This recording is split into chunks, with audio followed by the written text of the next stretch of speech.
Nobel শান্তি পুরস্কার পাওয়ার জন্য রীতিমতো প্রচারে নেমেছেন যুক্তরাষ্ট্রের প্রেসিডেন্ট ডোনাল্ড ট্রাম্প। যুক্তরাষ্ট্রের প্রেসিডেন্ট পদ ব্যবহার করে বারবারই দাবি করেছেন এই পুরস্কার পাওয়ার যোগ্য তিনি।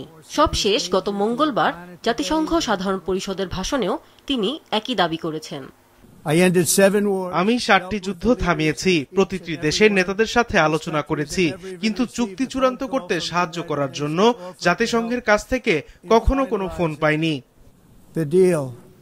তবে বিশেষজ্ঞদের মত ভিন্ন।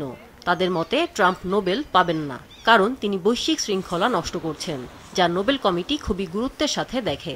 নোবেল ইতিহাসবিদ অ্যাশলে ইসভিন মনে করেন ট্রাম্পের এই সম্মানজনক পুরস্কার পাওয়ার কোনো যোগ্যতাই নেই। ডোনাল্ড ট্রাম্পের নোবেল শান্তি পুরস্কার জেতা একেবারেই অসম্ভব। তিনি বলেছেন তিনি মানুষ হত্যা দেখতে ঘৃণা করেন, কিন্তু এখনো তিনি গাজায় চলমান গণহত্যাকে সমর্থন করছেন।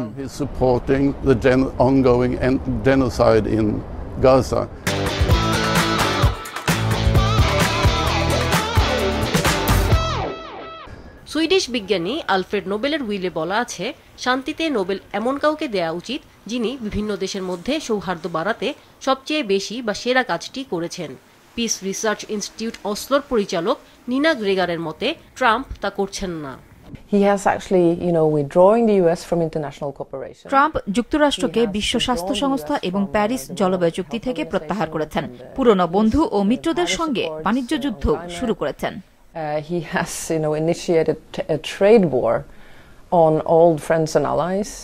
আগামী 10 অক্টোবর চলতি বছরের নোবেল শান্তি পুরস্কার ঘোষণা করা হবে।